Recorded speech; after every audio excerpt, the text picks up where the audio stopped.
ADHD는 투자하지 마세요. 손실만 봅니다. 아닌데, 나 잘 벌고 있는데. 그거 다 시장에 뺏겨요. 도파민에 취약해서 투자하기 전엔 이상적인 결과만 생각하고 시드가 들어가게 되면 시도 때도 없이 차트를 보게 돼요. 오르고 내릴 때마다 일희일비하고요. 이게 과연 결과가 좋을 수 있을까요? ADHD 진단을 받고 치료를 받자는 게 아니에요. ADHD든 아니든 ADHD스러운 투자를 하면 우리는 이 구조를 완전히 바꿔야 된다는 말입니다. 투자를 하면서 충동적인 판단이 시도 때도 없이 드는 우리는 오히려 그걸 이용해야 합니다. 그것에 정확히 반대로만 하면 되거든요. 지금껏 잃기만 하는 투자를 했는데 반대로 하면 최소한 잃지는 않지 않겠어요? 오늘은 ADHD가 투자에 어떤 영향을 주는지 말씀드려보려고 합니다. 저는 오래전에 ADHD 진단을 받아서 약 복용 중에 있고 또 그거와는 별개로 투자에 관심이 많았습니다. 그리고 투자는 돌아보면 손실을 보지 않는 게 이상하다 싶을 정도로 ADHD 그 자체인 투자를 해왔었죠. ADHD스러운 투자는 종목을 고르는 방식부터가 다릅니다. 대세를 따라가지 않아요. 그냥 어느 순간 꽂히는 거죠. 이 회사는 뭔가 다를 것 같고 이 코인은 아직 아무도 모르는 것 같고 한 방에 무언가를 바꿀 수 있다는 생각에 남들과는 다른 별 희한한 걸 사면서 게다가 조금 사면 사자마자 위로 솟을 것 같아서 불안해서 풀매수까지 하잖아요. 하락은 애초에 고려 대상이 아닌 거죠. 문제는 그 느낌이 너무 강하다는 겁니다. 아직 검증도 안 됐는데 이미 머릿속에선 떼부자가 된 나를 상상하고 있죠. 인생이 바뀌는 장면까지 먼저 봐버리는 거예요. 그러면 그때부터 투자가 아니라 그 상상을 놓치기 싫어서 매수하는 겁니다. 그렇게 제 주식은 뭘 사도 기본이 마이너스 50%. 당연히 국장, 미장 가리지 않고 했겠죠. 이번엔 다르겠지 하면서 하락을 견디며 오래 들고 가면 계속 떨어지고 포기하고 나가면 오르고 하락은 50%씩 맞으면서 수익은 5%만 돼도 못 견디는 코인은 말도 마세요. 200만원 들어간 거를 20만원 들고 출금했습니다.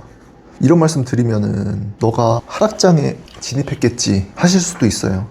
근데 그게 2021년도였습니다. 사실 200만원이 하루아침에 400만원이 됐었거든요. 그때 경주마라고 해서 업비트 9시 땡 치면 어떤 종목이 달릴지 맞추는 게 하나의 유행이었고 진짜 경마랑 다를 게 하나도 없었어요. 위험한 거는 처음부터 잃는 게 아니에요. 이렇게 초반에 나는 수익이 더 위험합니다. 왜냐면 큰 수익을 보면 그게 내 실력 같고 자극으로 저장되거든요. 그때부터 머릿속에 기준이 생깁니다. 나는 이 정도 벌 수 있는 사람이다. 이번에도 잡으면 된다. 저번에도 버텼더니 올랐다.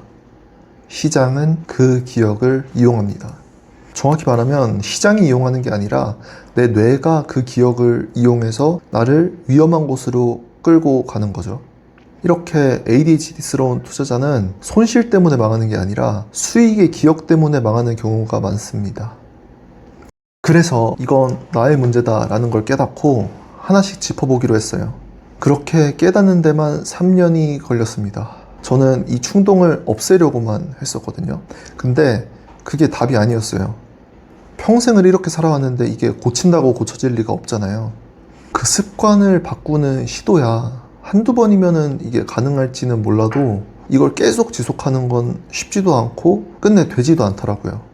뇌 구조를 아예 바꿔야 하거든요. 결국 손실을 볼 수밖에 없게 만드는 이 ADHD 충동을 우리는 억제하는 게 아니라 그걸 이용해야 하는 겁니다. 남들보다 예민하고 즉각적으로 느끼는 이 공포나 환희 같은 이런 게 우리를 경거망동하게 만들면 그건 독이 되지만 그걸 신호의 하나로 받아들일 수 있다면 엄청나게 강력한 무기가 되거든요. 쉽게 말씀드리면 신체에 내장된 공포 탐욕 지수라고 할 수 있는 거죠.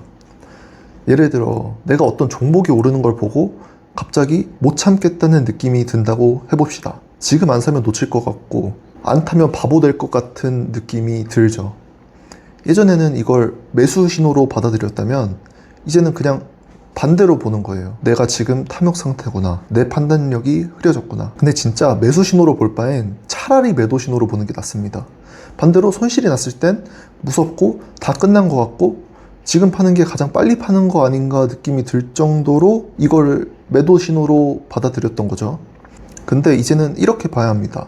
내가 지금 공포 상태구나. 이 판단은 원칙에서 나온 게 아니라 겁에 질려서 나온 거구나. 이것 또한 그냥 매도 신호로 볼 바엔 차라리 매수 신호로 보는 게 낫죠. 그러니까 이 감정을 없앨 수는 없습니다. 감정이 올라오는 것은 당연하고 이걸 우리는 신호로 받아들이는 거죠. 당장 바로 해볼 수 있는 건 투자를 하는데 내 판단이 들어가지 않도록 해보는 거예요. 이걸 이용하기 위해선 내가 진짜 그게 맞는지 아닌지 이해가 돼야지 그걸 이용하든 말든 할 거 아니에요. 투자는 그냥 알아서 돌아가게 두고 내가 드는 그 충동을 그대로 했을 때 진짜 어떻게 될지 지켜보는 거죠.